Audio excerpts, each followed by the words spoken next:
Brethren, this is probably my last Christmas message to you, and I normally state, hasn't the year just gone by rapidly? We all feel that, but I've got to state this year that the last 10 years has gone by rapidly for me as I retire from being your PGM next year. This year has been a better one for all of us. We are gradually getting back to our lodges. I know there is some strict caution that you're still applying about attending lodge, but I would encourage you now to think about going back if you feel safe. We've all had the vaccinations and we are all perhaps feeling slightly better if we have had COVID of coming through it. So anyway, brethren, I do understand if you're still being very careful about going to your meetings. But it's essential that we try and keep up our numbers for the sake of the buildings, the caterers, and the lodges themselves.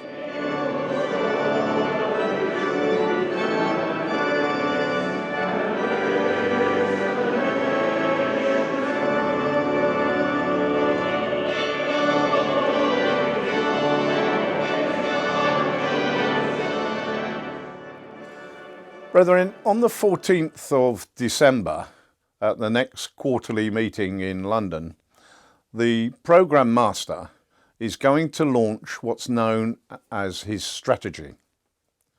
He, along with many others, have been working on this strategy for the last 2 years, which is going to carry us forward for the next 7 years.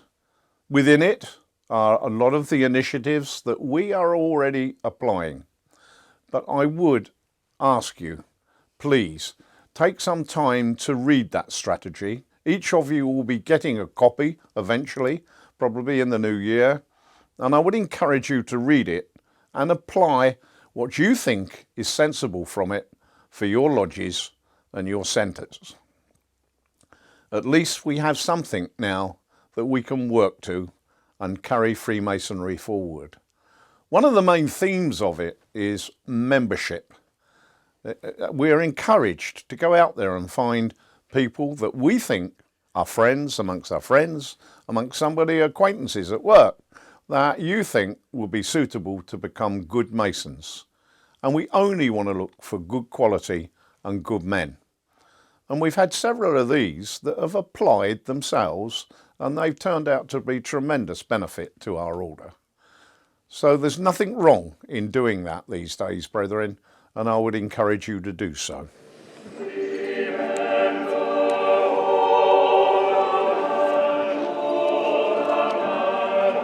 Brethren, this is the last year of the festival, our festival.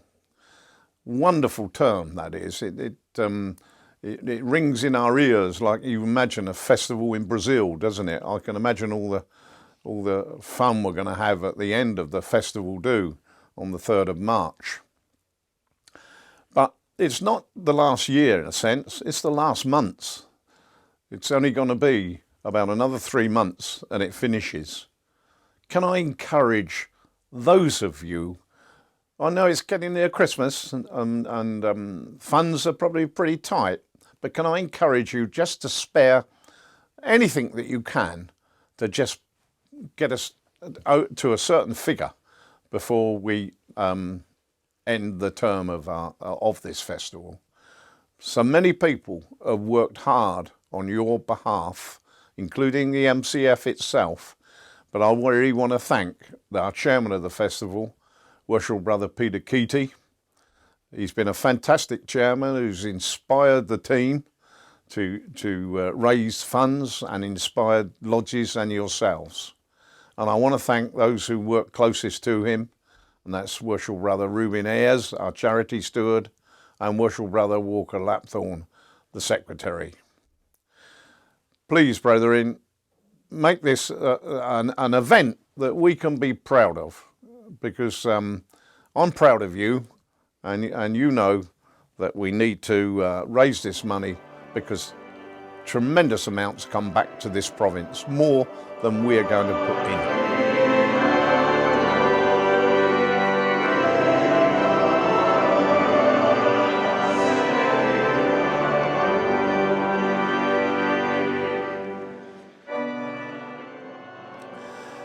My gratitude, brethren, must also go to my executive, who, without them, I just could not do this job. I want to speak well of worship brother Nicky Ball, and my deputy, who's been a staunch supporter of everything we've done and has helped me tremendously through the good times and the bad times. I thank worship brother Peter Keaty, worship brother Charles Yellen, worship brother Craig Cox, worship brother Andy Vodden. They've been a tremendous team, and I will miss them very much when I come to retire. I handled areas of responsibility that they have worked on exceptionally well. They've each taken on projects that you know what they're responsible for, because we make it known to you, and that has made my life much easier. We all must be grateful to the office at Harrier Court, to worship brother Tony Jordan, our secretary, and worship brother Richard Ebury, assistant secretary. I know that they give you excellent service when you phone. They will do their best to discuss matters with you, and they will get answers for you if they haven't got them. I'm really, really grateful to them. Someone who doesn't get a mention very often, but he's a great man for organisation. That's worship brother Keith Williams, our Provincial Director of Ceremonies. Keith is meticulous about organisation and organising lodge matters when it comes to special events. I want to thank Keith. I've got a special message of affection from my wife, Tony. She sends her love to you, and she misses coming to these little Christmas do's that we have, and misses coming out in the province, which is not possible for her to do anymore. And she's always grateful to hear the messages that you send back. You've been so kind, and very often some lovely flowers which cheer her up. And she wants to know everything that's going on. She can take it in, but she can't always express herself easily. But she does send her love to you. And so does my daughter Natalie, who lives away from the province. She lives in Wiltshire. But I'm hoping to spend perhaps a little more time with her as a family when I retire next year.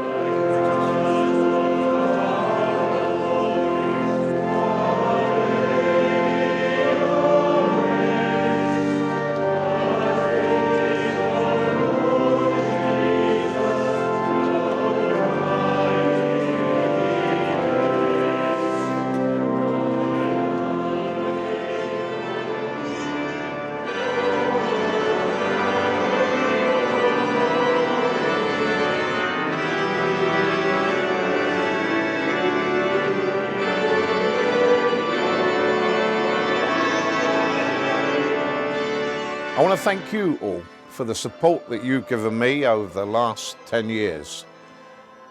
You have made it absolute privilege to be your Provincial Grand Master, and I thank you for that. Brethren, one last thing I say to you is, and it's a saying that was made by a very famous Freemason, more famous than I am, and he said, look up, look out, say less, do more. God bless you all. Brethren, I wish you a very happy Christmas and a peaceful one and a happy New Year.